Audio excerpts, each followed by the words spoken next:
Próximo en Radio Isla 1320.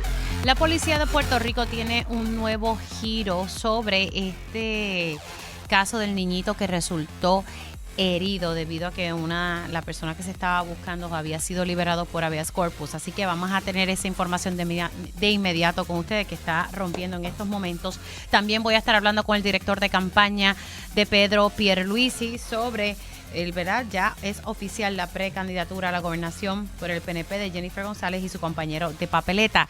También vamos a estar hablando sobre una medida que se sometió en la Cámara de Representantes para que aquellas personas que, ¿verdad?, le choquen con alguien, se lleven arrollado a alguien y luego posteriormente esa persona muera, sí cumplan cárcel. Vamos a hablar de esto y otros temas, pero vamos a arrancar de inmediato porque tenemos esta información de última hora y necesito hablar con la policía de Puerto Rico. Así que comienza esta primera hora de Dígame la Más de Verdad. 20 años de experiencia en el periodismo. Ha dedicado su carrera a la búsqueda de la verdad. La verdad. De frente, al grano, con carácter, entrevistará a las figuras más importantes de la noticia. Radio Isla presenta a la periodista Mili Méndez en Dígame la Verdad. Muy buenos días, Puerto Rico. Bienvenidos a otra edición de Dígame la Verdad por Radio Isla 1320. Les saluda Mili Méndez y gracias por conectar. Esta mañana nos levantamos y ayer en horas de la tarde se supo que, ¿verdad?, un niñito de 4 años había quedado, ¿verdad?, había resultado herido de bala en Manatí y que fue resultado de un acecho a un gatillero que estaba libre bajo habeas corpus. Tengo en línea telefónica y arranco de inmediato con el coronel Roberto Rivera para que nos dé la información más actualizada de este incidente. Saludos y buenos días, coronel, ¿cómo está? Buenos días, Mili, buenos días a los radioescuchas. Bueno, usted estuvo hablando esta mañana en Pegaos, explicando, ¿verdad?, un poquito qué fue lo que había ocurrido, pero hay más información sobre este caso, coronel. Bueno, la realidad es que hemos estado corroborando una serie de información, estamos identificando una serie de cámaras para extraer unos videos para ver si podemos apreciar ese vehículo que se detuvo, cuántos pasajeros, cuántas personas iban en él, ¿sabe?, para poder tener una idea. La realidad es que una información pues cambió y es que este individuo que está bajo habeas corpus reside precisamente en esa residencia donde estaba el niño. Así que no es que era un vecino, el gatillero que ha sido identificado como Luis Rodríguez Cruz, estaba residiendo en esa vivienda, estaba en esa vivienda.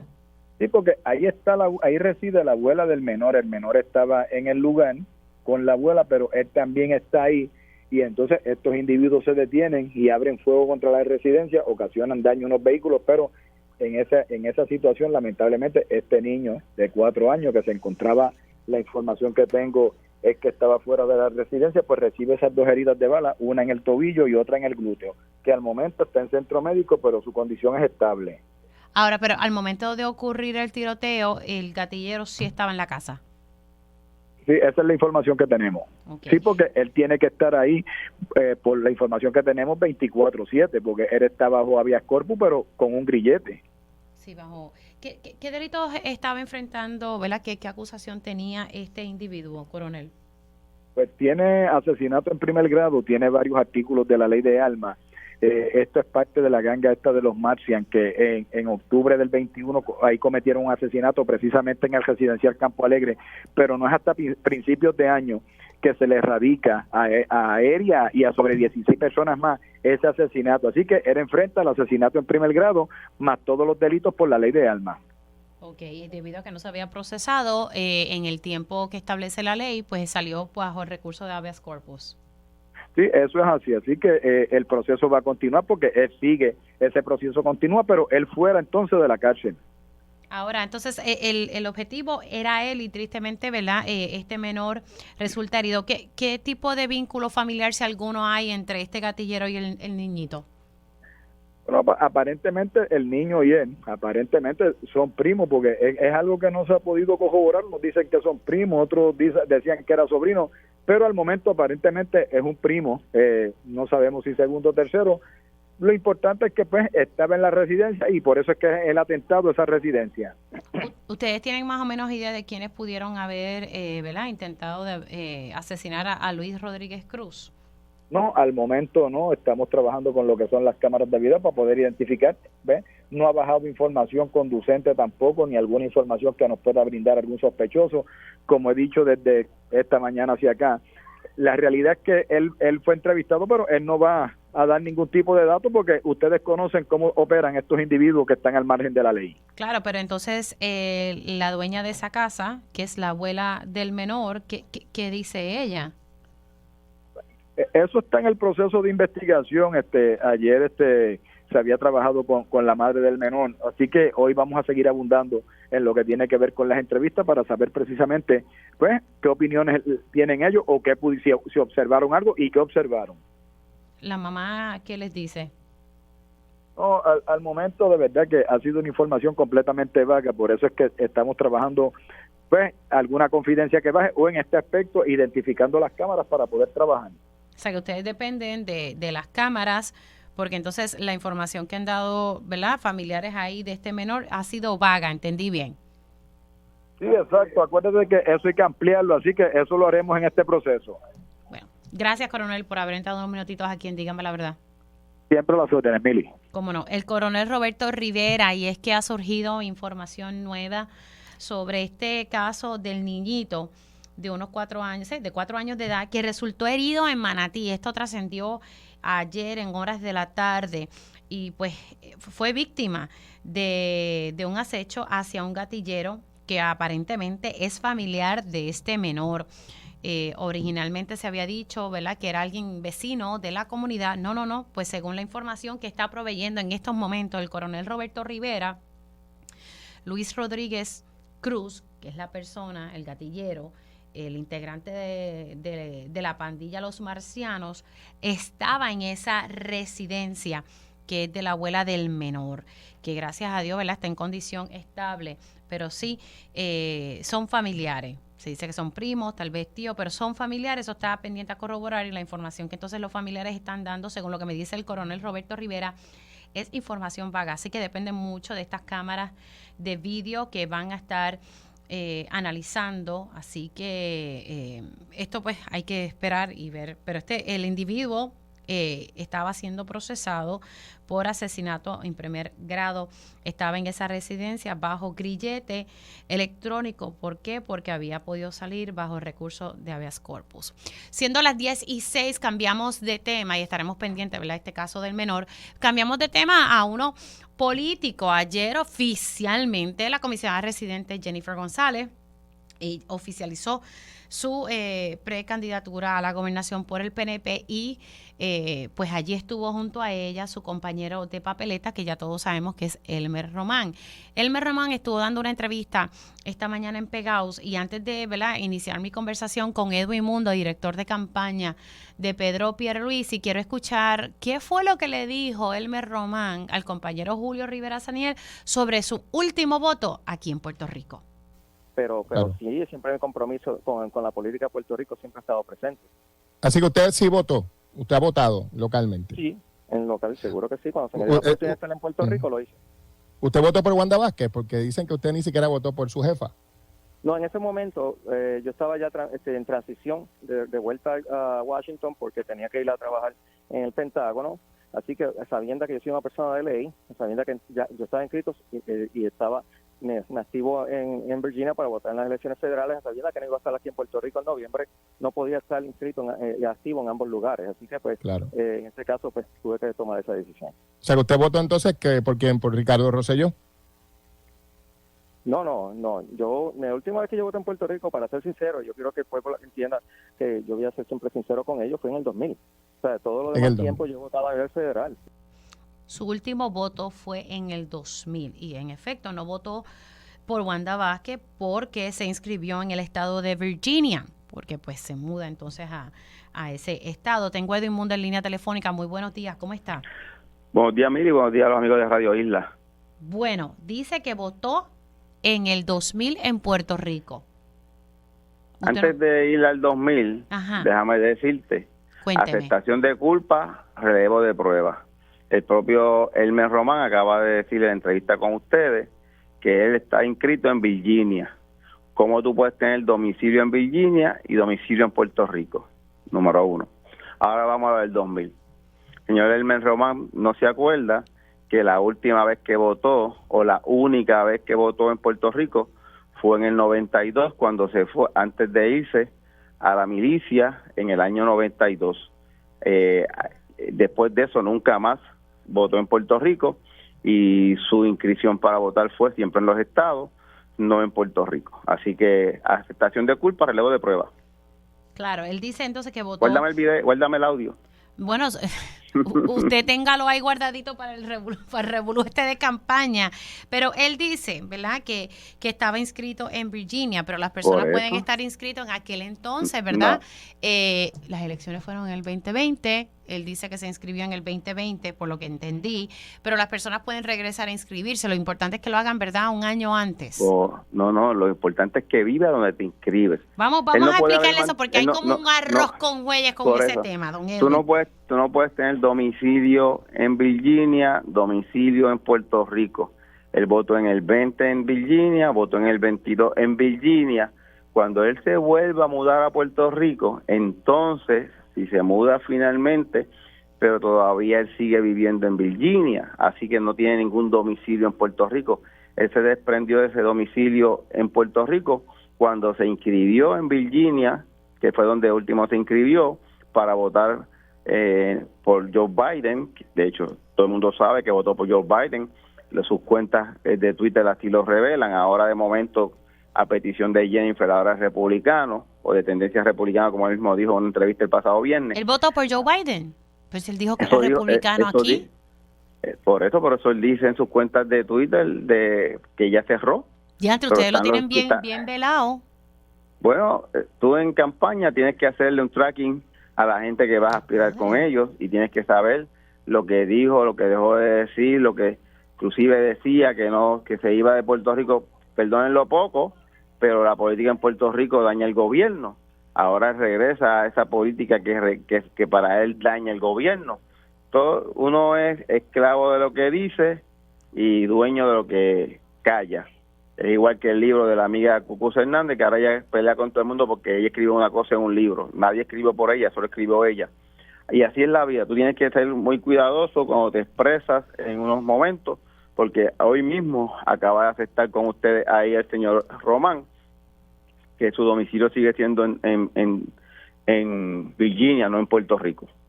Ahora, hay que estar domiciliado en Puerto Rico un año antes de las elecciones.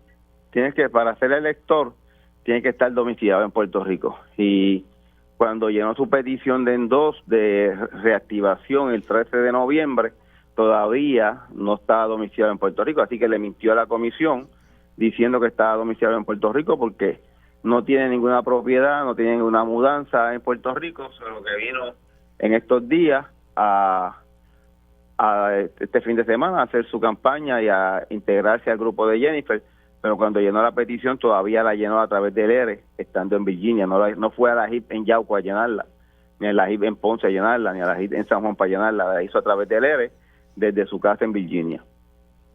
¿Por qué ustedes no refutan esto? Porque lo que Jennifer González incluso retó a que sean ustedes, ¿verdad?, directamente quien reten. Porque no tenemos el standing. Lo pueden hacer los candidatos que corren contra él, o lo puede hacer un elector de Yauco, pero nosotros no tenemos ese standing porque nosotros no tenemos ninguna vínculo directo con la candidatura del señor Román. O sea, que tendría que ser o Quiquito Meléndez o el senador William Villafañe. O Pablo José, o la señora Alacén, o los que aspiren a esa posición, no a la campaña de Pierluisi, porque nosotros no somos los que aspiramos en esa candidatura. Quienes aspiran a esa candidatura son otras personas. Bueno, usted me dice a mí que él le mintió a la comisión. Y eso bueno, es si tú dices que vives en Puerto Rico, en el Cafetal en Yauco, y no tienes ni una camisa en el closet de tu casa, y todas tus propiedades están y tus planillas están en Virginia, y tú te desvinculaste de Puerto Rico y tu domicilio cuando fuiste y te inscribiste en Virginia, pues tienes ahí un gran handicap.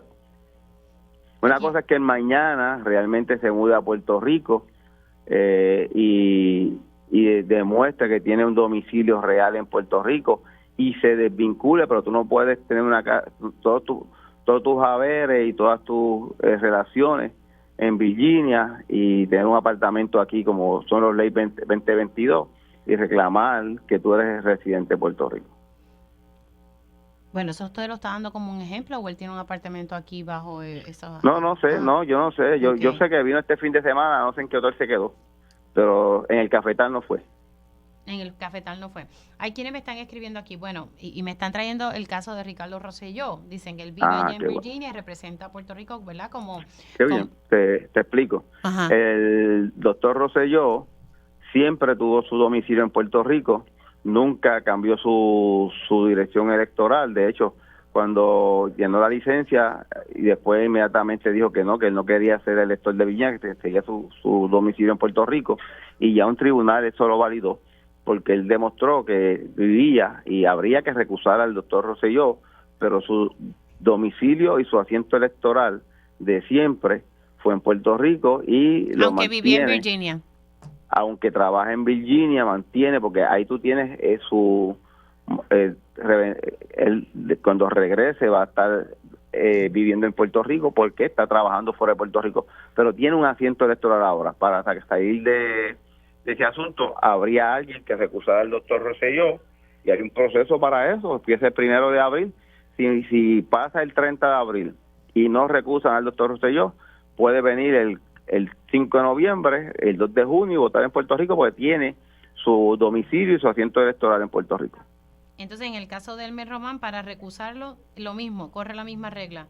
Es que en el caso de Elmer Román hay 10 días ahora, que se vencen el día 10, cuando para hacer ese proceso para recusarlo, pero tiene que ser alguien que tenga algún vínculo con Yauco, sea elector de Yauco o alguien de las campañas aledañas que puedan hacer eso, pero no la campaña de Pedro Pierluisi. No tenemos el standing para eso. Claro, no tienen el standing, pero pueden buscar a alguien que lo haga. Pero no son nuestra candidatura es a la gobernación, eso tienen que hacer como te dije, ya sea Quiquito, ya sea William, o sea, nosotros advertimos el caso para ver, no solamente, no porque lo querramos recusar, lo advertimos para demostrar la desorganización de una campaña que busca un candidato que no cualifica.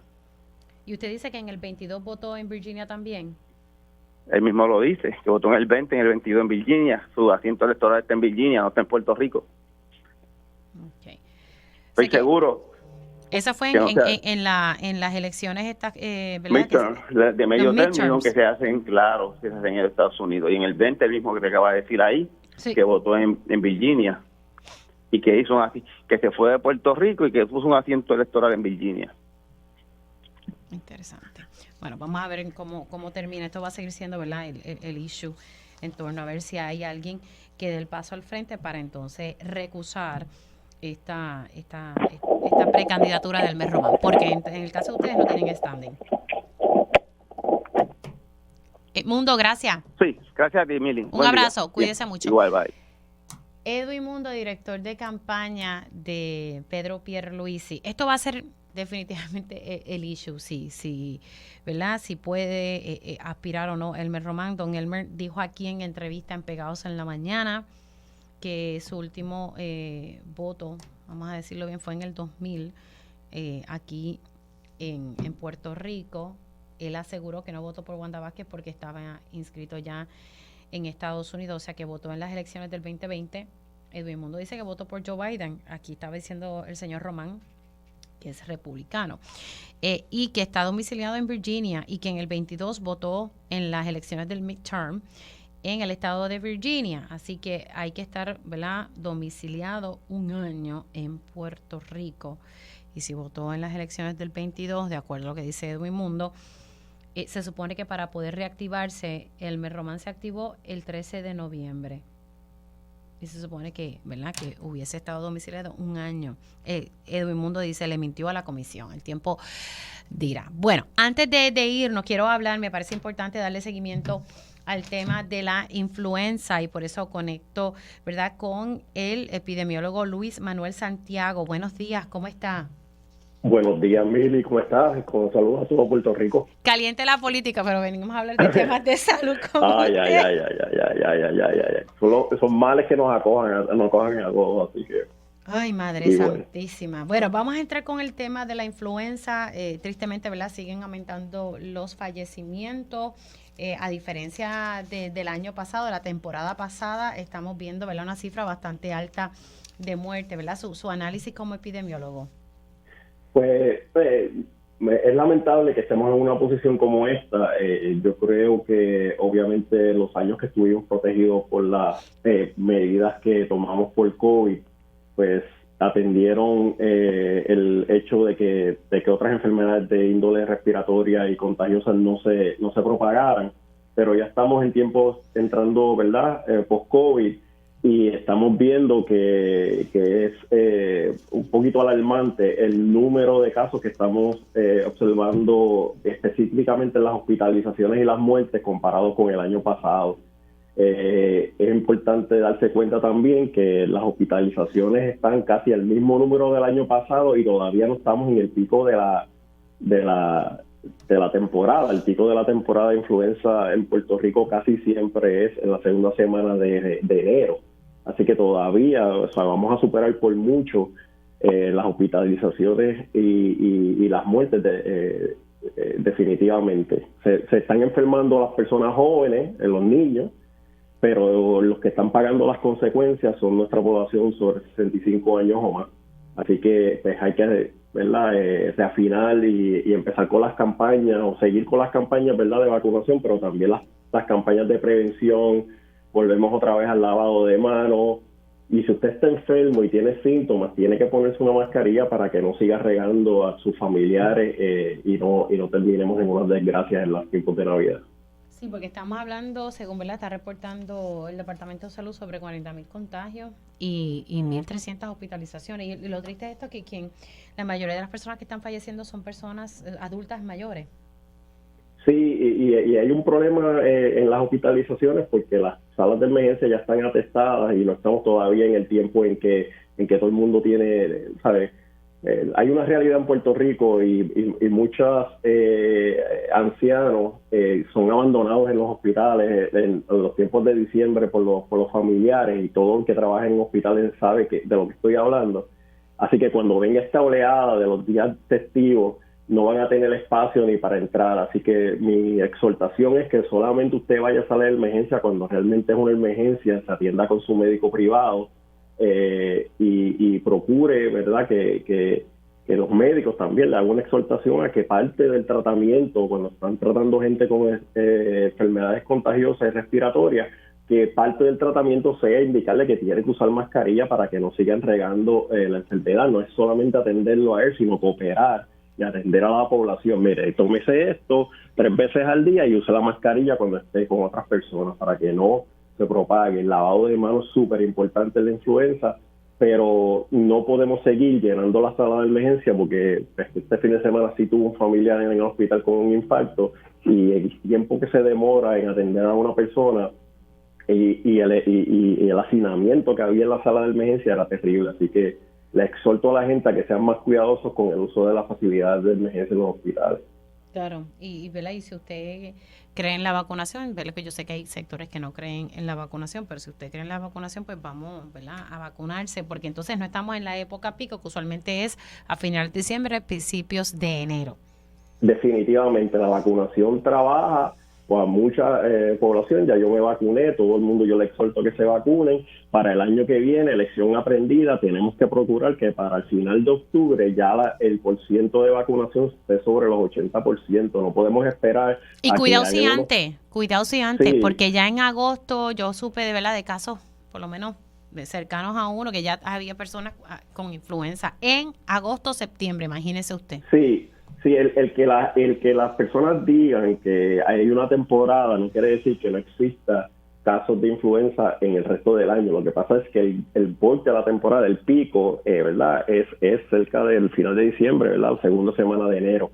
Es importante, y lo digo en octubre porque ese es el más o menos la meta que se trazan en los estados en Estados Unidos, que es al día de Halloween, al 31, tener la gran mayoría de la población vacunada de influenza. Así que las campañas educativas tienen que empezar mucho antes y tienen que ser en múltiples sitios, porque ya la gente no ve noticias, ya la gente no ve televisión regular, la gente escucha radio, redes sociales, pues ahí es que tenemos que bombardear las campañas de vacunación. Así que ya, lección aprendida. Por todos los medios, porque hay un alto porcentaje de nuestros adultos mayores que son los que ven televisión, así que yo digo que por todos lados hay que bombardearlo, así que... Claro, hasta por TikTok, aunque no le guste TikTok, pero es deber del gobierno establecer una política donde la mayoría de las personas tengan el acceso a su vacuna y saber que esto es una campaña, esto es un trabajo que cansan muchísimo y que hay que repetirle a la gente 1000 veces las cosas,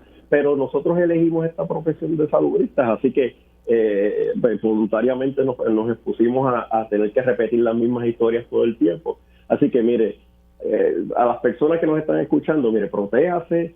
A la gente que si vienen familiares de Estados Unidos, pues mire, usted lo ve con síntomas, pues mira, aléjate allá, ponte una mascarita, esto, lo otro, y vamos a lavarnos las manos y vamos a tratar y si no se ha vacunado, por favor corra a su farmacia más cercana o a su proveedor más cercano y por favor están a tiempo, pónganse la vacuna para que no tengan que pasar la enfermedad, ¿verdad? En el hospital y no hayan consecuencias peores.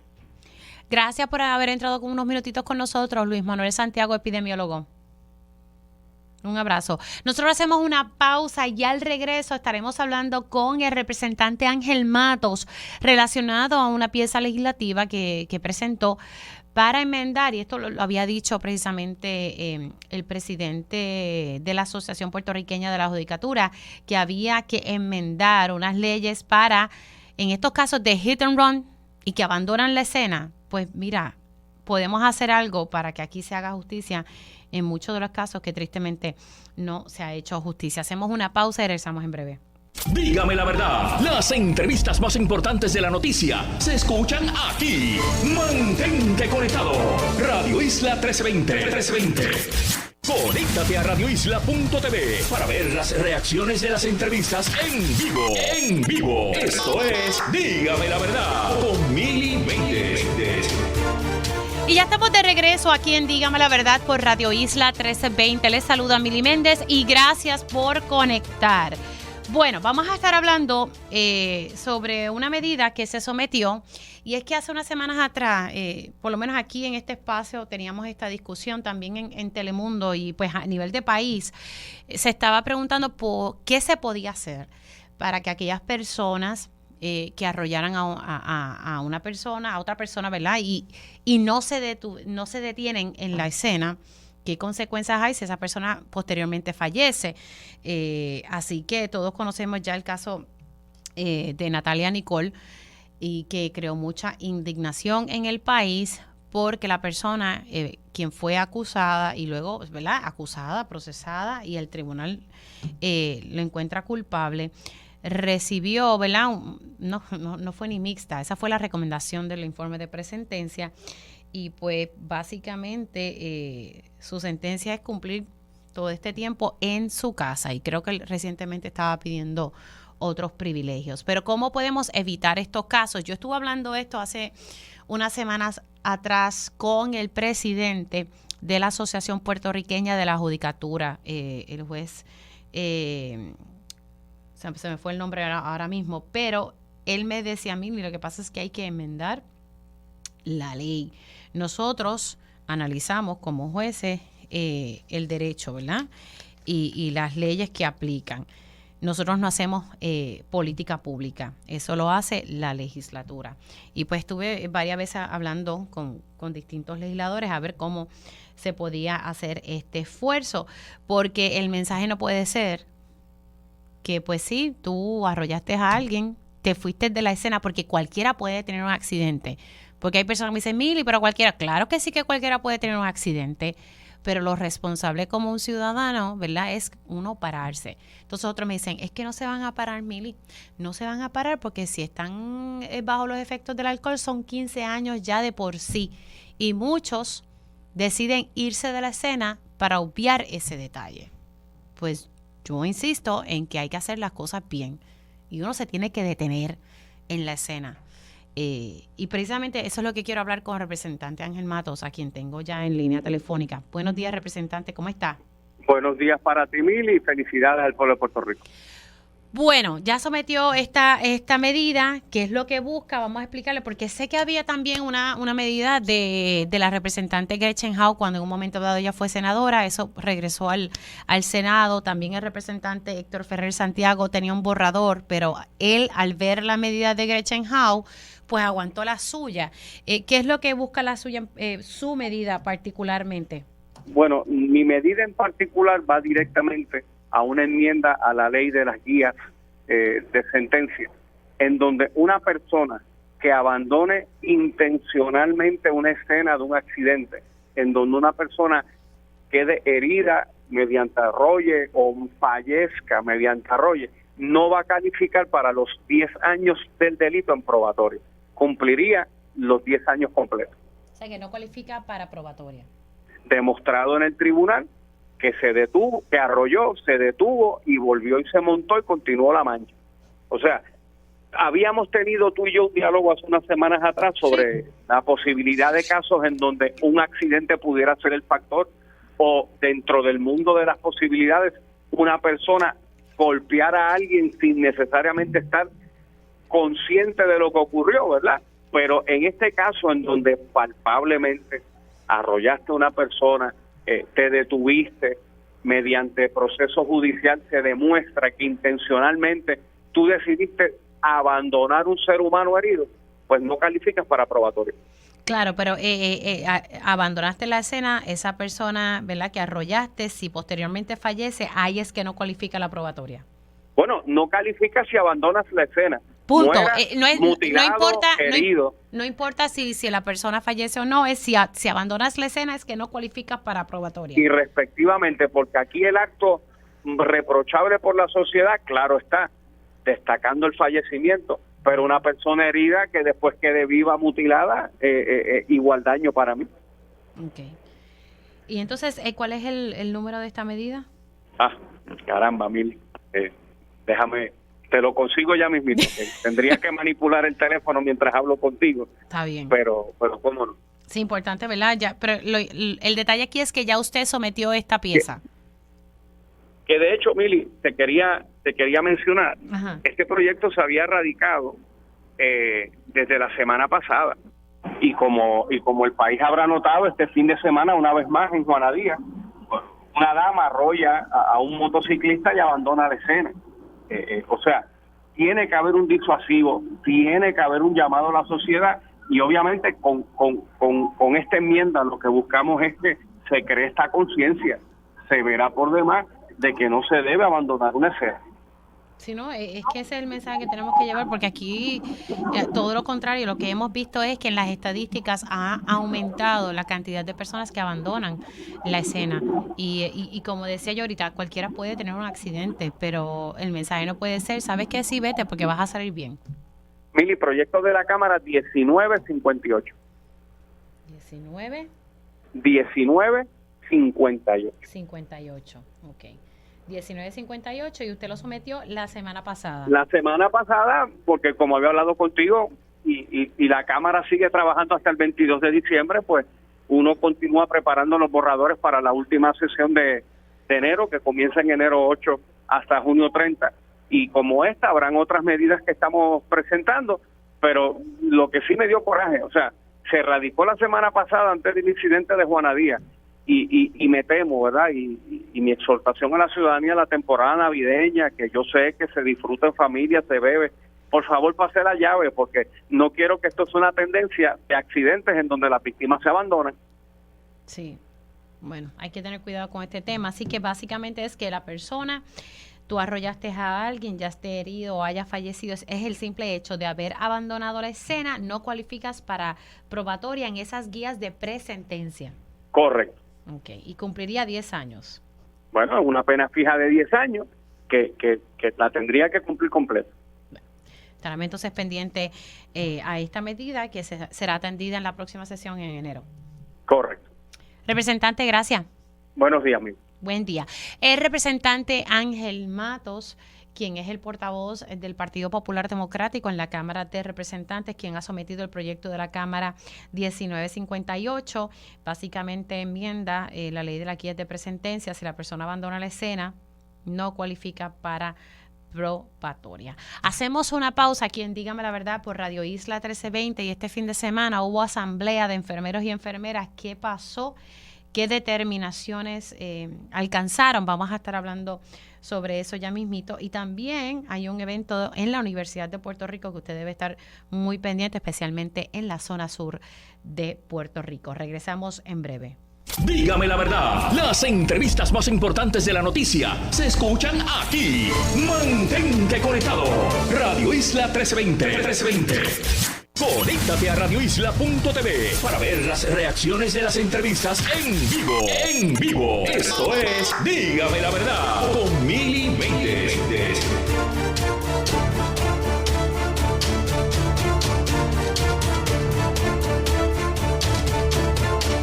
Y ya estamos de regreso aquí en Dígame la Verdad por Radio Isla 1320. Les saluda Mili Méndez y gracias por conectar. Ay, Dito, gracias Rose por ese cafecito, ¿viste? Que por eso es que siempre hay que estar aquí en la estación. Mire. Si usted no se ha tomado su cafecito, yo me voy a tomar el mío ahora gracias a Rose. Bueno, esta mañana ha estado interesante, desde Pegados en la Mañana, por eso es que usted tiene que estar conectado aquí en Radio Isla 1320. ¿Verdad? Primero, ¿verdad? El señor Elmer Román, hablando con Julio, le reconoce que su último voto aquí en Puerto Rico fue en el 2000. Y luego estuve dialogando con Edwin Mundo, director de campaña de Pedro Pierluisi, y me dice, el propio Elmer Román les ha reconocido a ustedes ahí, y que votó en el 2020, ¿verdad? Porque él no votó, reconoció que no votó por Wanda Vázquez porque ya estaba inscrito en el estado de Virginia. Así que lo que implica es, ¿verdad?, que en esas elecciones del 2020 votó allá en el estado de Virginia. Edwin Mundo sostiene que también el señor Elmer Román votó en las elecciones conocidas como el Midterm Elections en el 22, y que para poder estar aquí corriendo tiene que haber tenido el domicilio de hace un año. Y él se reactivó el 13 de noviembre, así que no cumple con ese domicilio de un año, según lo que denunció Edwin Mundo aquí en Dígame la Verdad. Dijo, él le mintió a la comisión. Nos sostuvo que tiene 10 días, ¿verdad? Ya sea cualquiera de los candidatos, precandidatos al puesto de comisionado residente o algún elector de Yauco son los que tienen standing para poder recusar esta reactivación electoral del señor Elmer Román. Vamos a estar pendientes a ese tema, sin duda, ¿verdad? Está interesante. Bueno, vamos a hablar de otra cosa que precisamente el viernes pasado hablamos aquí sobre la asamblea de enfermeros y enfermeras que se iba a llevar a cabo este fin de semana. Los enfermeros están pidiendo que se apoye un proyecto que es el que haría justicia a los enfermeros y enfermeras en torno a la cantidad de pacientes que ellos atienden. Y en la legislatura, específicamente en el Senado, pues hay varios proyectos y hay diferencias en el gremio porque unos respaldan un proyecto en particular y otros dicen, no, ese no funciona. El que realmente le hace justicia a los enfermeros y enfermeras realmente es el que nosotros estamos avalando. Así que ellos se reunieron este fin de semana y pues este fue uno de los temas ¿verdad?, que se tocó. Y ya tengo en línea telefónica a Anthony Sánchez, él es enfermero especialista. Anthony, saludos y buenos días. Mili, saludos, felicidades, feliz inicio de semana y gracias por tu apoyo incondicional para todos los enfermeros de Puerto Rico. Estamos agradecidos para contigo. Cuéntame qué fue lo que ocurrió este fin de semana el sábado, porque sí hubo votaciones para respaldar uno de estos dos proyectos que estaba en el Senado. Mili, rapidito, tenemos buenas noticias. En enero, la presidenta del Colegio de Enfermería se acerca a este servidor para ser parte de la Comisión de Legislación del parte del colegio, la cual pertenecí, la cual se encarga de los proyectos que son a favor y al bienestar de los colegiados. Estuvimos trabajando en el 1035, ya que fue la delegación de la antigua presidencia y la encomienda que el colegio nos da a nosotros como comité de legislación, que empezamos a trabajarlo desde enero hasta junio. O sea, un colegio, el proyecto 1035 era el proyecto que el colegio respaldaba, se corrigió, se modificó y está perfecto para su aprobación y discusión. ¿Qué pasa, Mili? El 7 y el 8 de junio, Auxilio Mutuo se va en paro, nuestros colegas, porque estaban dándole 42, 40 pacientes a cada enfermero. Por esto mismo queremos hacer el patrón laboral. O sea, este proyecto es para hacer justicia en la carga laboral de los enfermeros que trabajan en hospitales. Y yo me entero el 8 de junio de que compré agua fría, le doy agua fría a mis colegas, estamos ahí en apoyo. Dos políticos que no voy a mencionar nos indican, mira, hay un proyecto nuevo que es el 1239 que el colegio está respaldando. Y yo dije, pero ¿cómo es posible que yo soy parte del comité de legislación y yo no sé nada? Pues yo fui al Capitolio con Juan Carlos del Valle, imprimimos el proyecto, yo hago una reunión de emergencia por parte de la comisión, les notifico, la comisión de legislación no sabía nada, parte de la junta, la vicepresidenta, que es Dilia, que fue electa, no sabía nada. O sea, el colegio, la presidenta, sometió un proyecto de 1239 que no favorece a los colegiados, que favorece a los grandes intereses hospitales, y no nos notifican nada a los colegiados, ni a la comisión de legislación, ni tampoco parte de la junta de gobierno del colegio. Entonces, este sábado fue bien difícil, Mili, te reconozco que ha sido la humillación y la falta de respeto más grande a nivel profesional que yo he obtenido en mi vida, pero sabes que fueron grandes esfuerzos, porque después que yo notifiqué a la comisión de legislación, Mili, yo fui a un programa de televisor a notificar sobre estos proyectos nuevos para que el pueblo tuviera conocimiento, y a los 2 días me citan el colegio, la presidenta, con los 2 abogados, para amedrentarme y decirme que yo no puedo expresar ni educar al pueblo lo que está pasando, y la presidenta me entrega una carta redactada por ella para que yo renunciara. Yo dije, yo no voy a renunciar, si tú quieres, vótame, porque tengo una libre expresión de decir la verdad al pueblo y a los colegiados.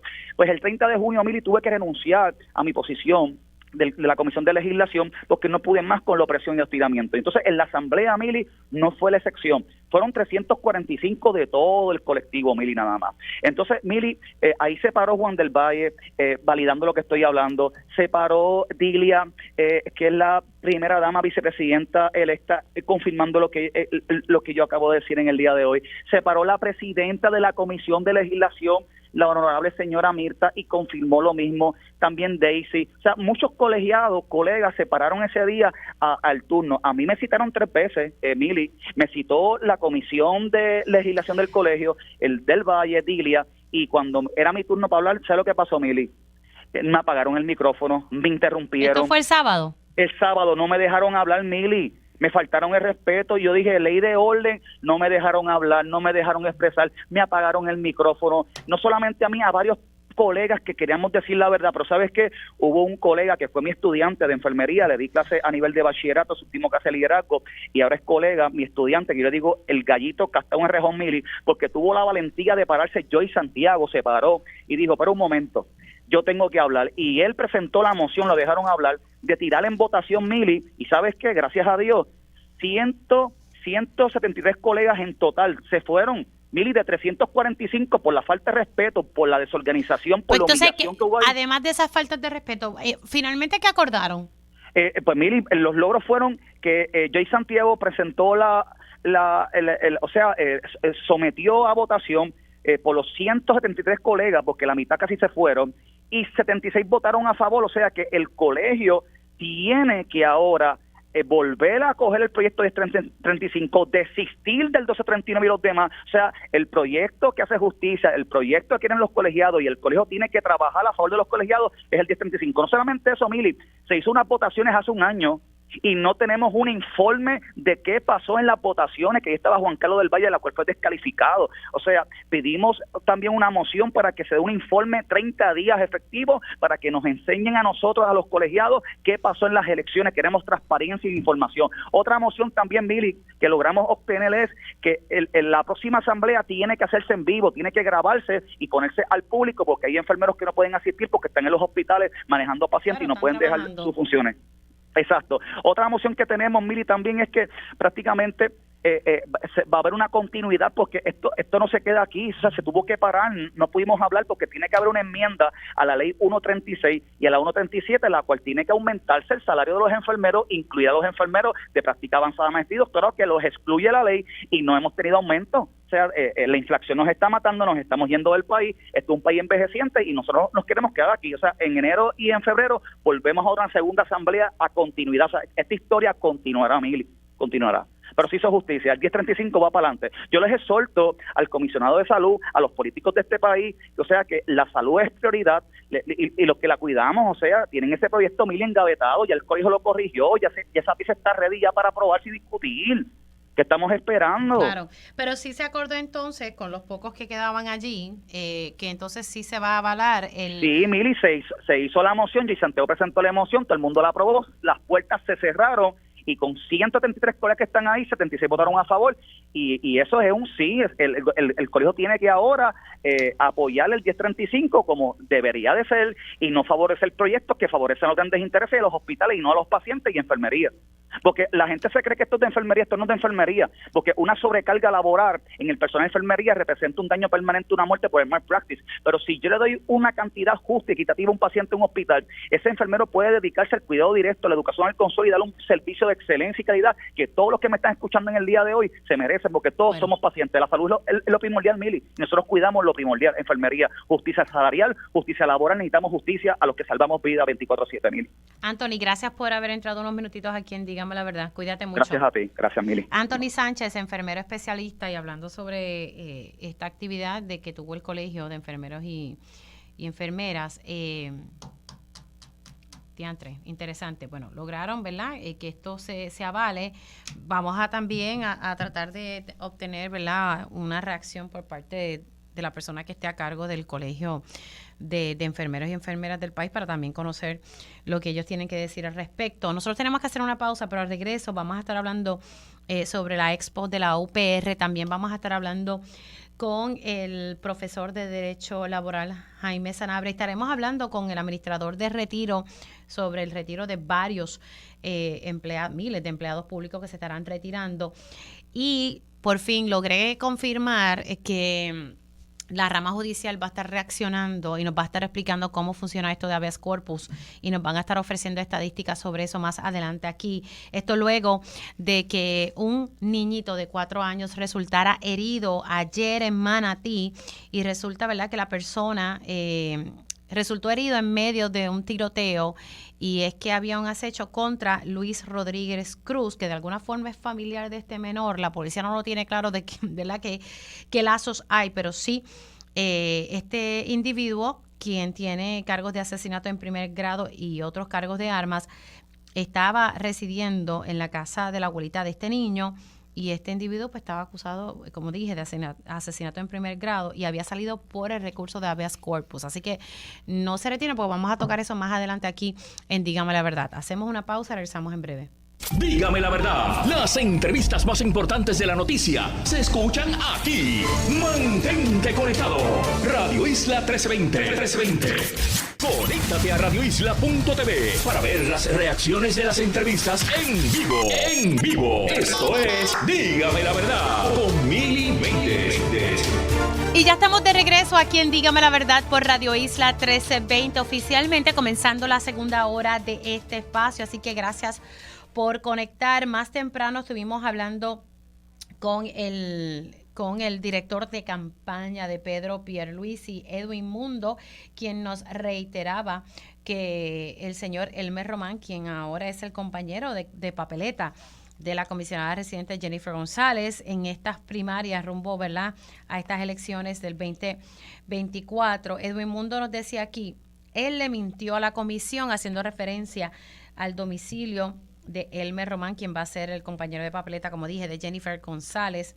Ella aspira a ser gobernadora y él sería entonces el comisionado residente. Y ahí está controversia desde hace tiempo, ¿verdad? Desde que Edwin Mundo adelantó de que sería Elmer Román el compañero de papeleta. Él sostiene que el señor Elmer Román votó en las pasadas elecciones del 2020 en el estado de Virginia y votó en el 2022 en las elecciones de medio término allá en Virginia, y que para poder inscribirse aquí o reactivarse tiene que haber sido domiciliado hace un año. Hablábamos sobre este tema también con la presidenta de la comisión, la presidenta alterna de la Comisión Estatal de Elecciones, que para cumplir con con ser aspirante. Yo le pregunté sobre comisionado residente y me dijo pues hay que estar domiciliado un año antes de esas elecciones. Y lo que me dice Edwin Mundo es que el señor Elmer Román se reactivó el 13 de noviembre. Vamos a ver qué ocurre.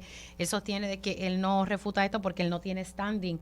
Tiene que ser un elector de Yauco, porque el señor Elmer Román ha reiterado que su dirección está en Yauco y que pues él es de Yauco, o uno de los precandidatos a este puesto por comisionado residente. Vamos a ver en qué termina eso. También estuvimos hablando sobre el escenario de la influenza. Importante, si usted no se ha vacunado, que pueda realizarlo. No estamos todavía en la época alta, ¿verdad? La que estamos acostumbrados, que es la época alta, que usualmente es mediados, final de diciembre, enero, y hasta ahora, en 5 meses, 68 personas han fallecido como consecuencia de la influenza. Así que también hablábamos con el representante Ángel Matos. Él presentó el proyecto de la Cámara 1958 para enmendar las guías de presentencia. Y es que si una persona abandona la escena en un accidente, ¿verdad? Un hit and run, usted tiene un accidente, atropelló a alguien, lo que se está buscando con esta medida es que usted se quede en la escena, porque si abandona la escena no va a cualificar para probatoria. Esa es la intención de la medida del representante Ángel Matos.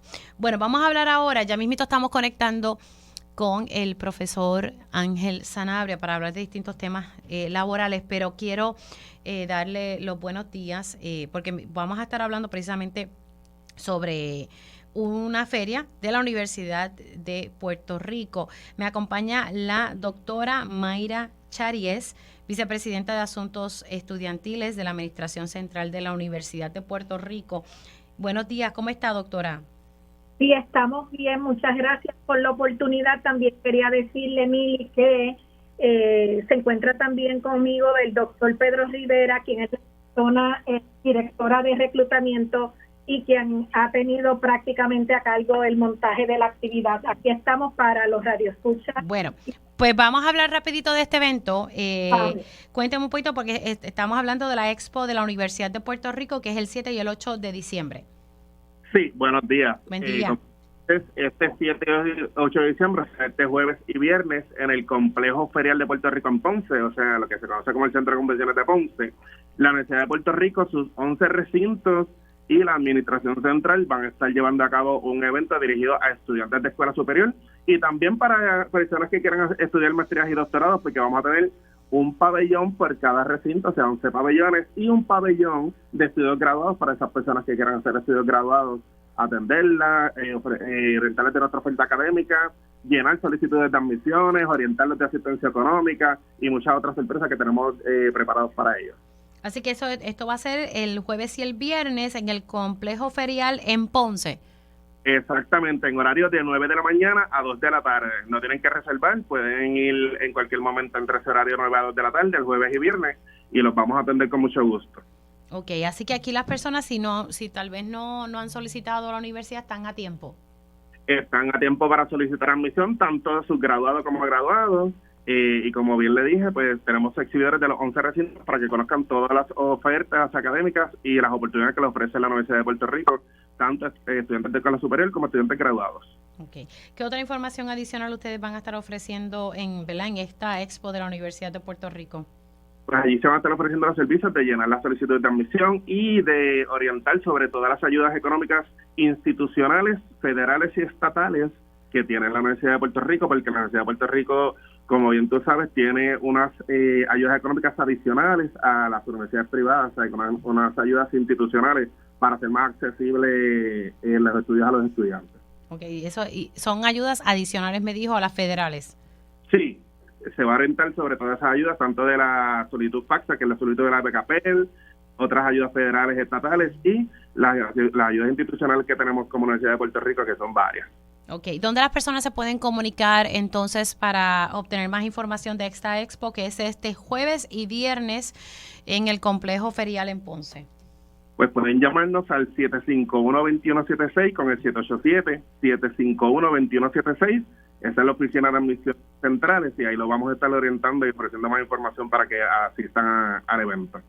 Bueno, gracias a ambos por estar aquí para dar Bien. información sobre esta expo que se va a estar llevando a cabo. Ya saben, estos estudiantes que ya están ahí a punto de graduarse y que están en escuela superior, ¿verdad? Que puedan entonces a pasar por aquí, por esta feria que se va a estar llevando a cabo en el complejo ferial en Ponce, donde, ¿verdad? Como muy bien el señor Rivera explicó, 11 pabellones, de 9 a 2, importante, de 9 a 2, y también personas que quieran continuar haciendo estudios, ya sea de maestría, doctorado en la Universidad de Puerto Rico, pues tienen esta expo en de la Universidad de Puerto Rico que se va a estar llevando a cabo. Son las 11:05. Y quiero darle los buenos días al profesor Jaime Sanabria. Yo creo que ahorita le dije otro nombre, disculpe. Profesor, ¿cómo está? Buenos días. Señor. ¿Estamos bien?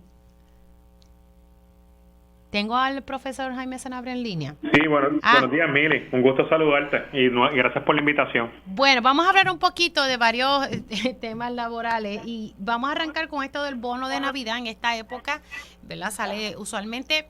El gobierno ya va adelantando estos bonos de Navidad. Por otro lado, la empresa privada siempre sale en la lista de aquellas que no van a estar pagando el bono de Navidad. Profesor. Pues sí, mira, Mili, como sabes, todos los años, entre el 15 de noviembre y el 15 de diciembre de cada año, los patronos en Puerto Rico tienen la obligación de pagar a sus empleados, sobre todo aquellos empleados que entre el 1 de octubre de un año particular y el 30 de septiembre del otro, trabajaron 700 horas o 1.350 horas, dependiendo su fecha de comienzo.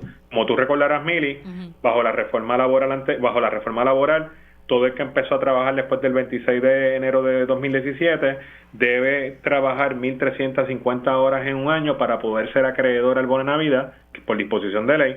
Y los que empezaron a trabajar antes del 26 de enero de 2017 tienen que trabajar 700 horas. Esos son los dos tipos de empleados que tienen derecho, y ahora en este periodo entre el 15 de noviembre y el 15 de diciembre de cada año corresponde entonces a los patronos en Puerto Rico pagar ese bono que la ley dispone. Ahora, como tú mencionaste, Mili, nos enteramos de que hay muchos patronos que solicitaron la exención del bono. No cualquier patrono puede no pagar ese bono, tiene que ser autorizado por el Departamento del Trabajo, tiene que ser eximido por el Departamento del Trabajo, y para poder hacerlo, el patrono debía presentar una documentación antes del 30 de noviembre para poder ser exento de esa obligación. Si no lo hizo, tiene que pagarlo. Tiene que pagarlo per se. Sí.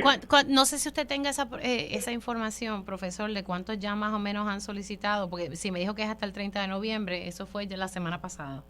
Sí, parece ser que este año muchos patronos, más de 100 por lo menos, la lista un poco más alta, ¿verdad? El número. No tengo el número exacto, pero sí fueron parcialmente algunos eximidos y otros lo solicitaron y están en el proceso de evaluar la documentación y confirmar que en efecto no tienen que pagar dicho bono.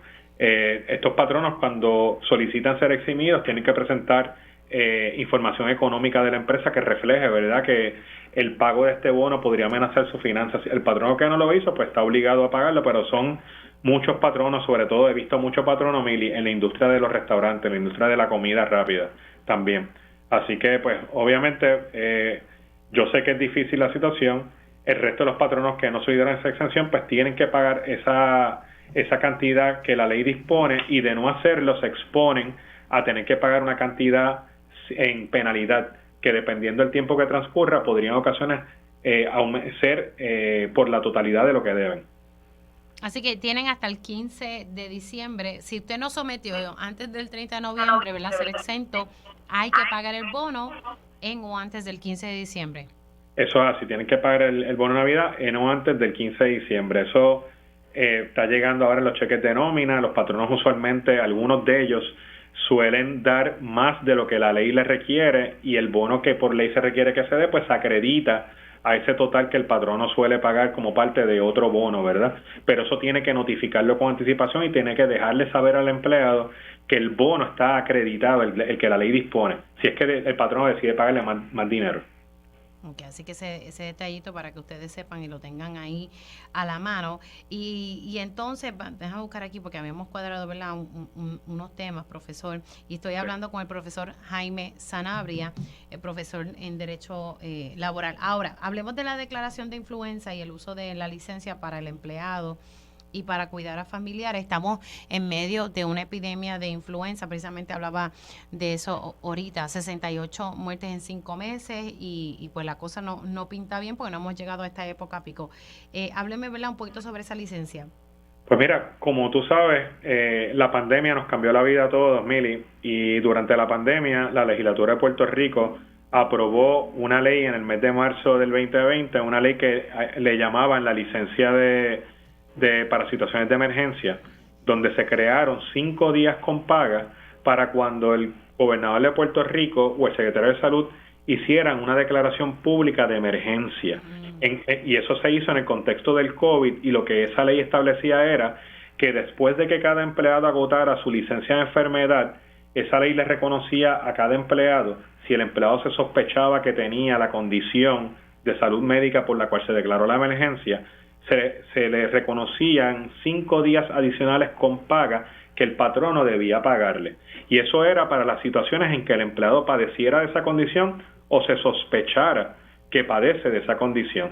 Entonces, esos 5 días son 5 días por cada declaración, no es que son 5 días por año que se renuevan al otro y subsiguientemente, sino por cada declaración de emergencia que haga el gobierno de Puerto Rico, pues se supone que en teoría el patrón le reconozca 5 días pagos a este empleado para disfrutar o para atender esa situación de salud, ¿verdad?, que está relacionada con la emergencia que se declara. Ahora, Mili, como tú sabes, los otros días hubo una declaración, ¿verdad?, de que hay una epidemia de influenza.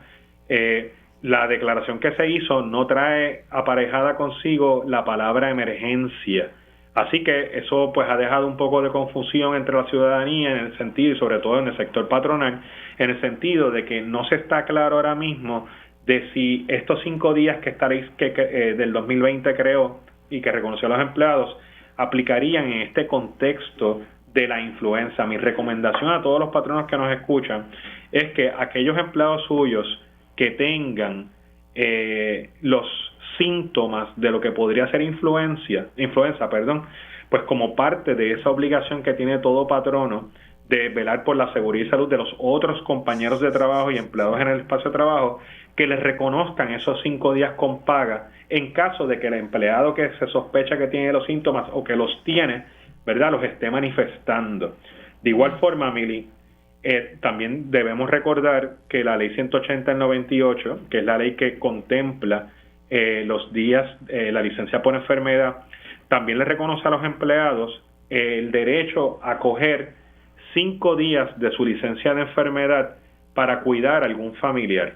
Y esos 5 días que ellos pueden coger de su licencia para enfermedad, pueden cogerlos siempre y cuando en el balance de la licencia, después de cogerlos, quede por lo menos un mínimo de 5 días para ellos poder utilizar en caso de que se enfermen eventualmente.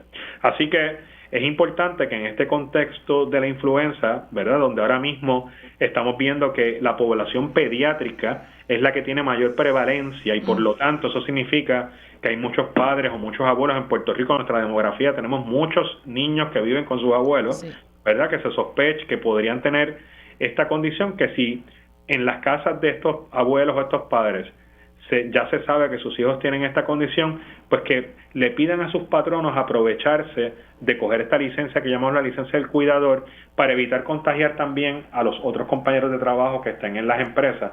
Ellos tienen derecho por ley, no se les va a penalizar, no se les va a sancionar, y todo patrono en teoría tiene derecho a concederle esos días. Claro, me imagino que ellos tendrán que presentar evidencia. Claro, el patrono pudiese requerirle al abuelo o al padre que le provea un certificado médico del hijo, ¿verdad?, o de la hija, que refleje que tiene la influenza, pero no mucho más allá de eso. Tampoco es que se puede meter, ¿verdad?, en la intimidad de los hijos. Claro, pero alguna evidencia tienen que demostrar, porque si no estaría todo el mundo diciendo aquí que tiene influenza. Ya no sé cómo es esto. Sí, y no vale la excusa, por ejemplo, que yo he visto muchos certificados médicos, Mili, donde tú pides un certificado médico como patrón y te lo traen y de repente el certificado dice IPA. Se supone que todo patrón en teoría tiene derecho a conocer que la licencia que le están solicitando se está utilizando para los fines que le dijeron que se va a utilizar. Claro, lo importante es que esa información no salga de ahí, ¿verdad?, entre el patrono y el empleado. Claro. Y sea confidencial, ahí es donde entonces aplicaría, pero tiene que darle alguna justificación y una evidencia. Claro, y como tú sabes también, hay leyes que protegen la información médica de los empleados y que requieren a los patronos también, una vez le entregan la certificación médica, conservar dicha información en expedientes médicos privados bajo llave, donde más nadie tenga acceso. Perfecto. Profesor, gracias por haber entrado unos minutitos aquí en Dígame la Verdad. Se me cuida. Gracias a ti, Mili. ¿Cómo no? El licenciado y profesor Jaime Sanabria, profesor de Derecho Laboral, primero hablando del bono de Navidad y ahora sobre esta licencia que tienen las personas de la ley de situación de emergencia, 5 días de paga, especialmente, ¿verdad?, que estamos en medio de esta emergencia, la epidemia de influenza. Acaba de salir, tanto Telemundo como El Nuevo Día acaban de publicar que las autoridades federales están diligenciando órdenes de arresto en Naranjito. Las detenciones tienen que ver con armas, cocaína y fentanilo. Esta es la información que le ha proveído la portavoz del FBI aquí en Puerto Rico, Limaris Cruz Rubio. Son 3 órdenes de arresto y también se están llevando a cabo unos allanamientos relacionados con el caso. Esa es la información que le proveyó al periódico El Nuevo Día la portavoz del FBI. Por otro lado, también sale a relucir que terminan funciones y se van a retirar en marzo del 2024 unos 1.146 empleados del gobierno. Esto relacionado a la ley 80 del 2020. Y precisamente tengo al administrador del sistema de retiro, Luis Collazo. Gracias por estar con nosotros. Buenos días, Mili, buenos días a todos los que nos sintonizan, un placer. Bueno, estamos hablando de bastante, 1.146 empleados del gobierno. Esto fue la ley 80 fue la de como un retiro incentivado. Correcto, esa es la ley 80 del 2020, que luego fue anulada en el Tribunal Federal, ya que la Junta de Supervisión Fiscal se movió a anular la ley, y a raíz de esa anulación, Mili, hemos estado en unas negociaciones con la Junta de Supervisión Fiscal para implementar la ley 80, parte de las disposiciones de la ley 80 para ciertos empleados elegibles, específicamente aquellos empleados elegibles que fueron identificados como empleados no esenciales por parte de sus patronos, que al final del día pues vinieron siendo unos 1.146 empleados de agencias de gobierno central y corporaciones públicas, luego de que la Junta de Supervisión Fiscal pues revisara todos los listados y diera su visto bueno para que finalmente estos empleados se puedan acoger a los beneficios de la ley 80 el año que viene. Ahora estas plazas, presumo, quedarán congeladas.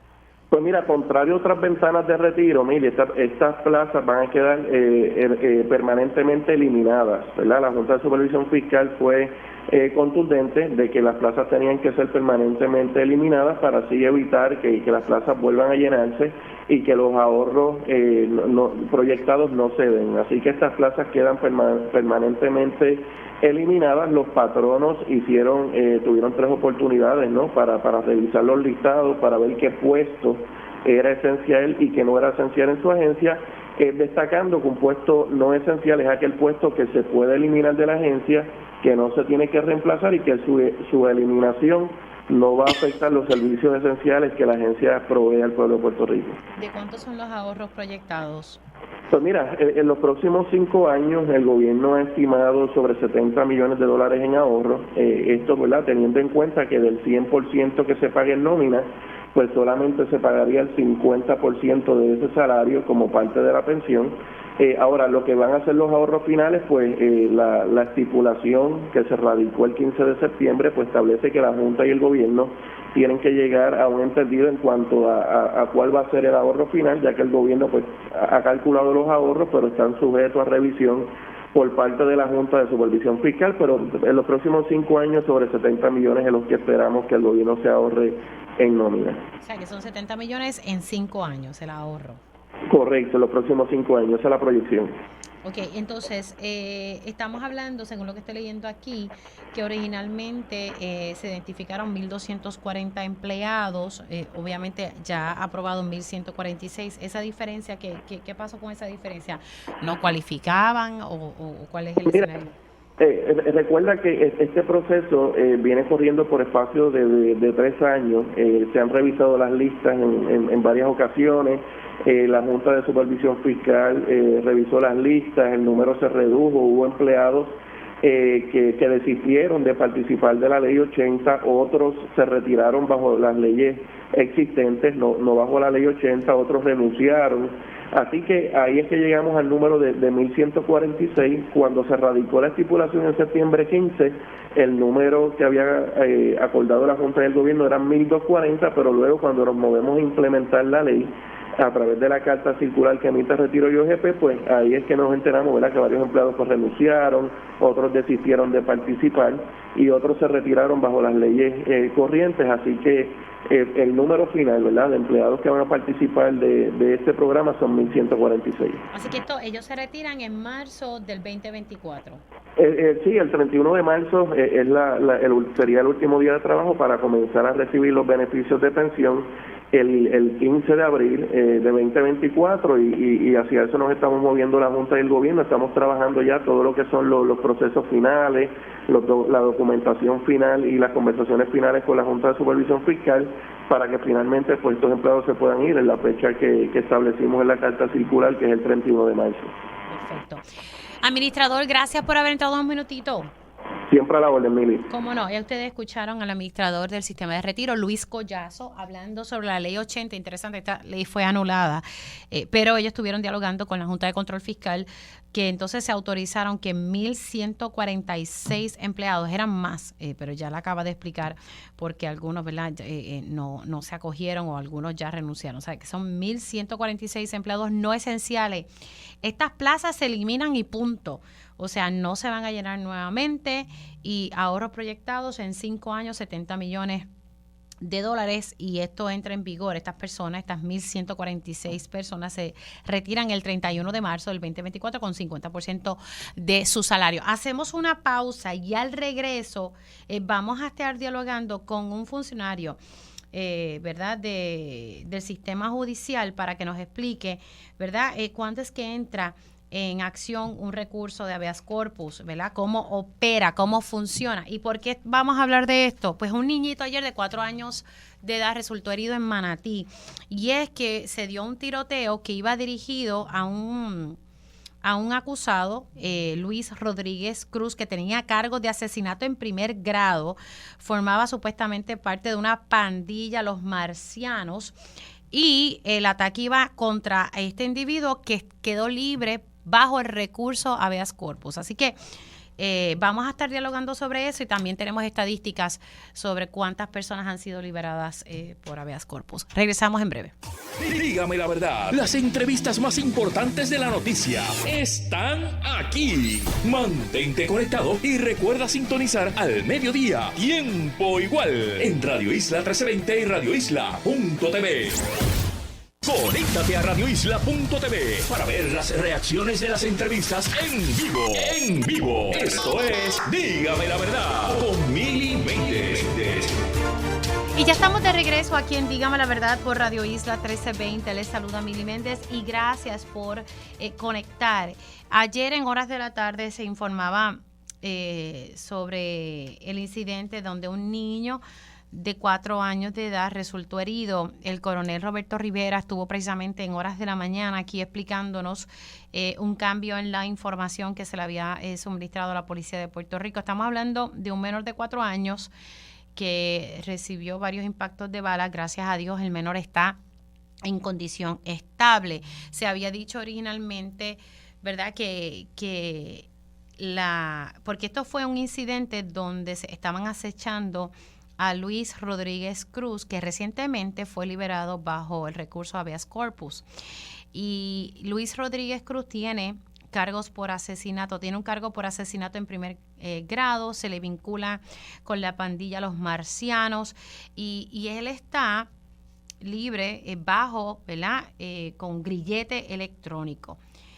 Según nos narra el coronel Roberto Rivera, él estaba en la casa de la abuela de este menor de 4 años, llegaron estos individuos, comenzaron a lanzar tiros y el niño resulta herido. Todavía la policía no tiene claro el vínculo familiar de este niñito, ¿verdad?, con este individuo Luis Rodríguez Cruz.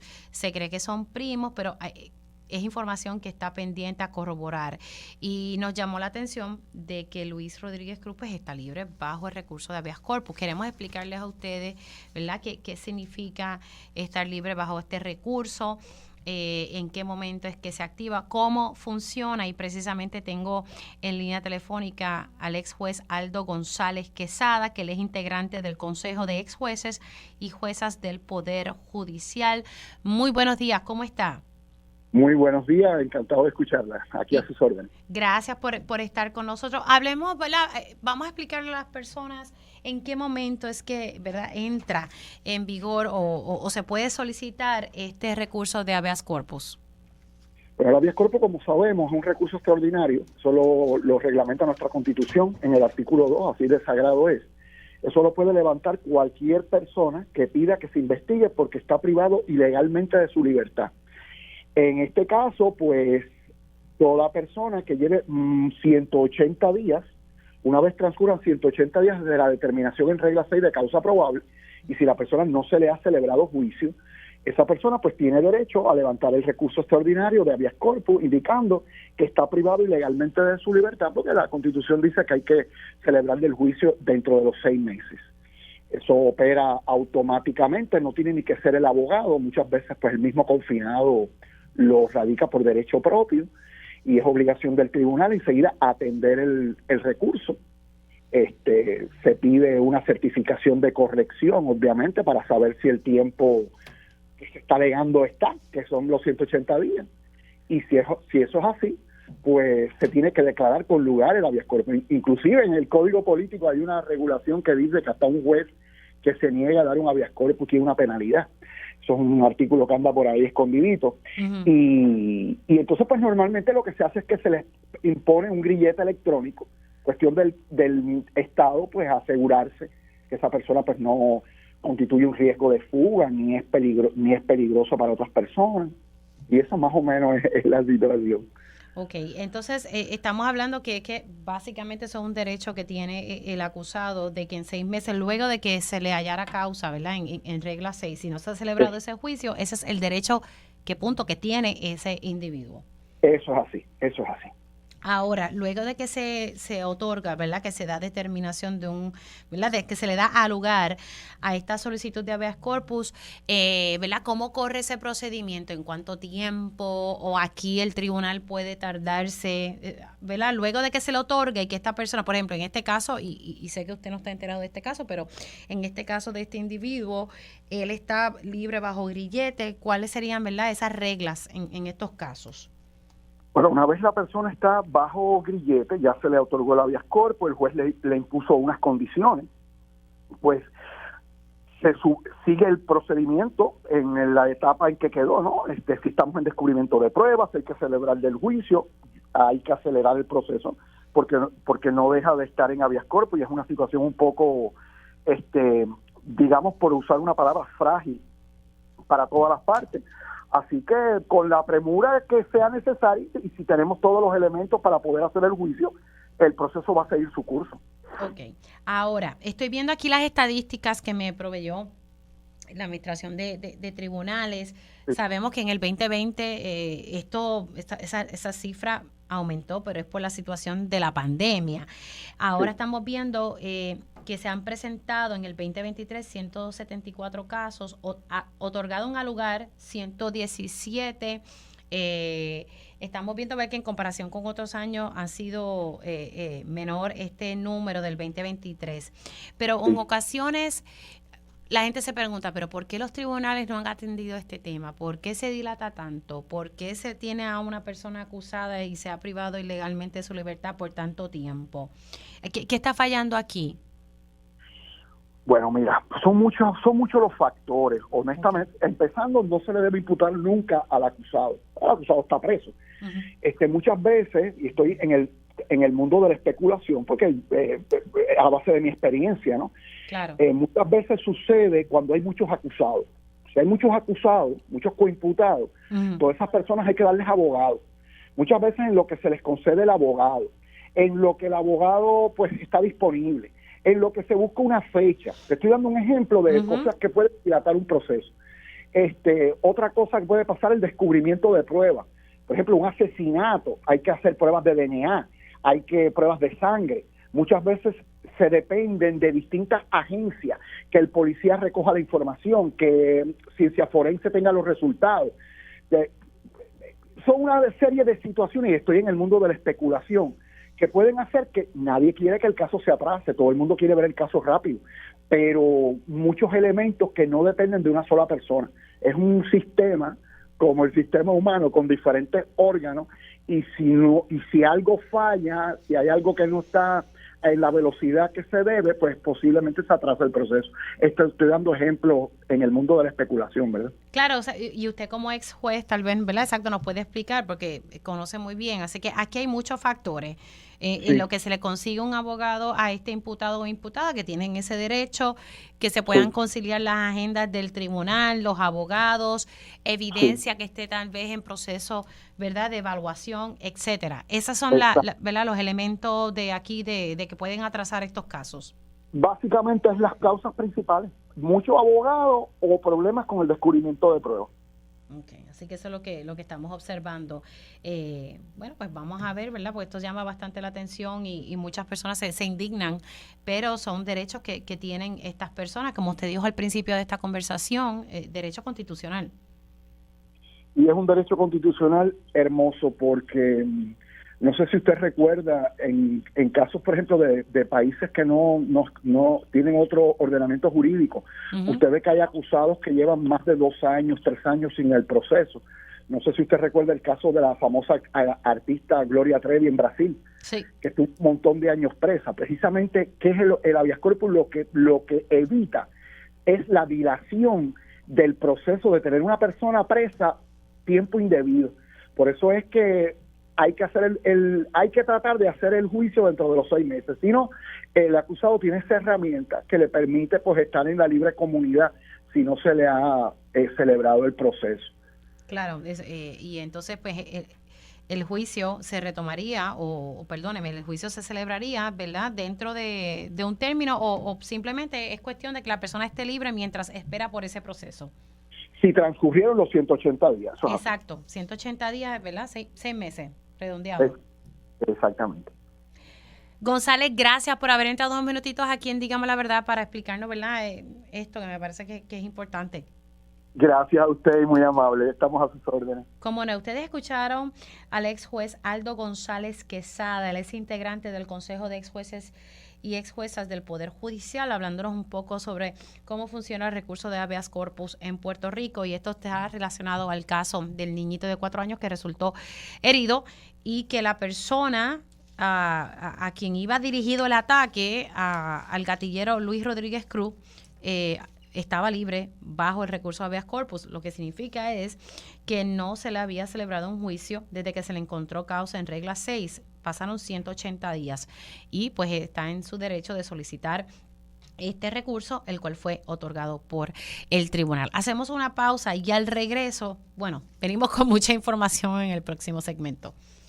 Dígame la verdad, las entrevistas más importantes de la noticia están aquí. Mantente conectado y recuerda sintonizar al mediodía, tiempo igual, en Radio Isla 1320 y radioisla.tv.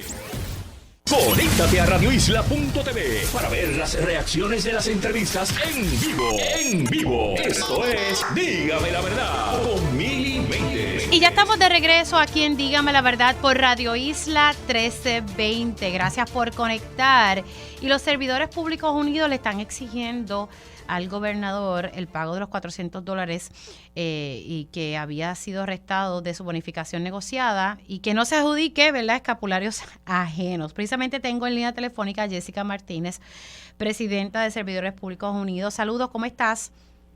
Muy buenos días, Mili. Gracias a Dios estamos bien. ¿Qué está en pie de lucha. ¿Qué está pasando con el bono? Cuéntame, ¿que se está adjudicando el gobernador escapularios ajenos? Sí, es correcto. El gobernador hizo un anuncio en donde le iba a dar a todos los servidores públicos, ¿verdad?, del gobierno central un bono de Navidad de $1,000, sumando $600 de bono regular de Navidad más $400. En ese comunicado él es bien claro y dice que esa bonificación de $1,000 se aplica a todos los servidores públicos. Cuando nosotros nos percatamos en nuestra bonificación negociada por 5 años, ¿verdad? En donde se sentó el Concilio 95 ASMI con la Junta de Control Fiscal y negociamos una bonificación por 5 años, en este año nos tocaba $2,000. Pues, ¿qué hizo el gobernador? A nuestros $2,000 le restó $400 para hacer politiquería barata con el bono de Navidad de los compañeros del Concilio 95 y excluirnos de esos $400 que le dio a todos los demás servidores públicos que no están cobijados, ¿verdad?, por la organización que nosotros representamos. Ustedes iban a recibir $2,000 de bono, ¿verdad?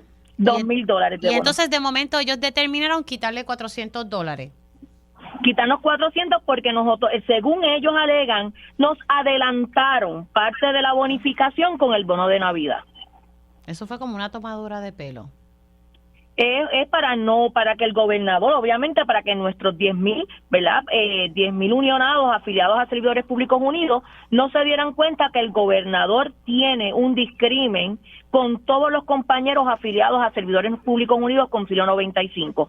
El gobernador también se le olvidó que nosotros cuando nos sentamos a negociar, miramos todos los escenarios posibles que podían pasar en estos 5 años. Un ejemplo, si el superávit era alto, nos toca el 26% de ese superávit a final del 30 de junio, pero si no da la cantidad requerida, nos tienen que dar un pago de mínimo de $2,000. Pero también adicional, negociamos una cláusula en ese acuerdo en donde si el gobierno le da un beneficio a un grupo de trabajadores del gobierno central y nos excluye, no nos puede excluir a nosotros. Y eso fue lo que el gobernador hizo. Excluyó a todos los servidores públicos afiliados al Concilio 95 AFMI de la bonificación del bono de Navidad de $400 adicionales. O sea, que ustedes lo que quieren que le agregue esos $2,000, que en total va a sumar $2,000. Se supone que el pago que recibiéramos ahora el 1 de diciembre era de $2,000, pero lo que recibimos fueron $1,600 con las deducciones correspondientes. ¿Y esto fue negociado, Jessica? Sí, nosotros negociamos por 5 años lo que es la bonificación para todos los miembros del Concilio 95. ¿Cuál es el próximo paso a seguir si entonces el gobierno insiste en que le van a pagar esos $1,600 y punto? Nosotros ya comenzamos a tener la comunicación a través de los abogados de nuestro internacional con la Junta de Control Fiscal y con el representante del gobierno en la Junta, dándole nuestra posición referente a que no nos podía excluir de la bonificación que él le dio adicional a los servidores públicos del gobierno central. Estamos convocando, ¿verdad? Estamos analizando con la matrícula si realizamos una marcha o una manifestación el 15 de diciembre para llevarle el mensaje al gobernador que esos $400 tienen que, ¿verdad? Nos los tienen que pagar y se lo vamos a cobrar. Así que 2 mecanismos, o manifestarse en la calle el 15 de diciembre o acudir a los tribunales. Nosotros luego estamos el tiempo propio que se le da cuando pasan estas situaciones para que entonces los abogados del internacional ir al tribunal y demostrar, ¿verdad? Y reclamar nuestros derechos, en donde el gobierno desde el primer día no ha reconocido lo que es ese acuerdo que existe con la Junta de Control Fiscal. El gobierno está haciendo politiquería barata con nuestros derechos, con nuestras negociaciones, atribuyéndose logros que realmente no los hizo el gobernador ni lo hizo esta administración. Jessica, gracias por haber entrado con nosotros. Me mantienes al tanto sobre la determinación, si en efecto van a la calle el 15 de diciembre o si estarían acudiendo a los tribunales. Gracias. No. Jessica Martínez, presidenta de Servidores Públicos Unidos, y están reclamando los $400 que no les fueron pagados, por lo menos a esta matrícula, que son unos 10,000 unionados que se quedaron esperando por esos $400. Le pagaron $1,600, pero faltó 400 pesitos de esa bonificación, y eso es lo que ellos están reclamando en este momento al gobernador, siendo ya las 10:46 de la mañana. No sé si a ustedes les pasa que los padres siempre tenemos el reto de que nuestros niños se acuesten, por lo menos en mi caso es que lograr que se acuesten más temprano del horario que he establecido. Usualmente me funciona leerles cuentos y en ocasiones tengo que leerle como 4 o 5 y mi esposo igual, así que eso es un reto, pero precisamente hay una aplicación, se llama Storybook, que va a ayudar, ¿verdad?, a los padres a que sus niños puedan dormirse. Mire, dicen aquí en minutos y ellos me van a explicar. Están aquí en el estudio conmigo, Francisco Cornejo. Saludos y buen día. Gracias por estar con nosotros. Hola Mili, gracias por la invitación. Y sí, el sueño de los niños es algo crítico porque el 70% de los niños en Puerto Rico están durmiendo menos de las horas que necesitan. 70%. El 70%. Ay, Dios mío. Daniela Vega también le acompaña para explicarnos sobre eso. Gracias por estar aquí. Gracias, Mili. Bueno, arrancaste con un tema ya con estadística, 70%. 70%, menos de lo que necesitan. El problema es que el sueño no se recupera. El sueño es comparable con la nutrición. Un niño que no duerme lo suficiente no va a desarrollar su cerebro, su crecimiento, su concentración, su rendimiento académico, su humor de la manera adecuada. Pero ese no es el único reto. Dos cosas que son igual o más importantes es el tiempo de calidad que los padres tienen con sus hijos y el otro son las palabras de afirmación, el hacerles sentir a los niños amados, vistos, queridos, seguros. Y eso es justamente lo que nosotros buscamos resolver con Storybook. Ahora, cuando dices que el 70% no duerme lo suficiente, ¿qué es lo suficiente de lo que debe dormir un niño? ¿Cuántas horas? Depende de la edad de los niños, pero por ejemplo, en el caso de tu la nena, mía debería estar durmiendo unas 10 horas al ¿Qué? día. 10 horas al día. 10 horas al día, a veces sí lo logra. Diantre, 10 horas al día para una niña de 6 años. Sí. Ay, padre. Sí. Cuéntame un poquito. Y bueno, yo acá te doy otro dato, que esto a veces le ponemos al sueño como lo más importante, pero sí, hay algo que preocupa más. De las 24 horas, los padres estamos enfocados a pasar un promedio de 1 hora al día con los niños. 1 hora, de 24 horas. Imagínate lo poco de tiempo que les estamos entregando a nuestros hijos y tal vez no es un tiempo ni siquiera de calidad el que les estamos dando de 1 hora al día. Entonces, ¿cómo podemos ser unos padres presentes con afecto físico, con palabras que te reafirmen, te validen, si es que no estamos pasando tiempo? Justamente por eso a veces los niños tampoco pueden estar descansando bien. Y decías algo crítico. A veces me toma mucho tiempo que mi hijo se duerma. A veces hay la pelea, que no, que un cuento más o quiero un vaso de agua. Eso es justamente lo que resolvemos con Storybook. Lo logramos en minutos porque los niños aman ese momento. Entonces va a ser su momento favorito del día. El mamá, papá, quiero mi cuentito de Storybook. Es un cuento de 5 minutos. Tienen técnicas de relajación adicionalmente al cuento, que es lo más lindo y lo más innovador. Y los niños pueden dormir mucho mejor. Cuéntame un poquito, o sea, mientras uno busca la aplicación, busca un cuento de la variedad que hay en la aplicación y entonces, además de leer el cuento, se agrega, bueno, escuchas el cuento a través de la aplicación, presumo, y entonces el padre o la madre entra ahí con algún tipo de otra técnica de relajación. Exactamente. Cuando el padre o la madre descarga Storybook, que lo pueden descargar gratis, descargan Storybook, van a crear su perfil y en base a la edad del niño les vamos a recomendar audiocuentos porque la aplicación no tiene nada de pantallas para el niño. El niño solo va a escuchar. La aplicación realmente es para eso es un buen padre. detalle porque siempre han dicho, ¿verdad?, que estar pegada con esta cosa no ayuda a que uno pueda descansar. Absolutamente. Entonces el niño solo escucha, Storybook es para el padre y el padre lo que va a tener al acceso son técnicas de masaje, por ejemplo, que van con el cuento. Entonces, si el cuento dice la hormiga sube por una montaña, el padre está haciendo unas técnicas de masaje en la cabeza del niño como si fuera la hormiga. Como recreando la historia. Exactamente. Y esa sensación, esa combinación sensorial, auditiva, más el afecto físico de papá o mamá, hacen que el niño se relaje, se divierta, busque este tiempo de conexión, pueda dormir mejor, pero no es lo único. Tenemos también contenido de afirmaciones, tenemos contenido de respiración guiada, que el niño esté escuchando un cuento que le invita a respirar, a él y al padre, dados de la mano o a la madre. Sí, es un momento también de calidad, como, ¿verdad?, como tú decías, Daniela. Exacto. Me parece que eso es importante. Siempre vivimos con este ajoro del día a día, por lo menos en nuestro hogar nosotros tratamos de desconectarnos en un momento dado para tener esa calidad de tiempo, porque es que nuestros niños lo necesitan y uno ve los resultados luego, cuando sacas tiempo para ello. Así es, sí, después nos daremos cuenta que no ocupamos bien el tiempo y las prioridades están un poco desordenadas. Pero se ve las consecuencias con los niños. En realidad, Storybook eso es lo que quiere, que el padre pueda dar un tiempo de calidad. Son 5 minutos, eso es lo que dura un cuento. Okay. Storybook tiene desde los meses, o sea, 3 meses más o menos de un bebé, para un niño de 12 años. Eso está pensado en la aplicación hasta los 12 años. Entonces las personas la descargan gratis. Sí, la pueden descargar gratis en la tienda de aplicaciones de su dispositivo móvil, tablet, en cualquier dispositivo. Y por hoy tienen 7 días gratis para probar el plan premium, que tiene más de 200 cuentos, muchísimas afirmaciones, meditaciones, tiene muchísimo contenido para todas las edades que mencionaba Dani. Claro. Pues quiero darle las gracias a ustedes porque llegaron hasta acá para hablar un poco sobre esto y esta es una opción, ¿verdad?, que se le pueden ofrecer a los padres para que puedan tener esa calidad de tiempo y que los niños duerman, ¿verdad? En el caso de la mía tiene que dormir 10 horas, no 8, 10 horas. Eso está fuerte. Gracias a ambos, a Francisco Cornejo y a Daniela Vega. Gracias por estar aquí en Dígame la Verdad. Nosotros hacemos una pausa y al regreso, tiempo igual.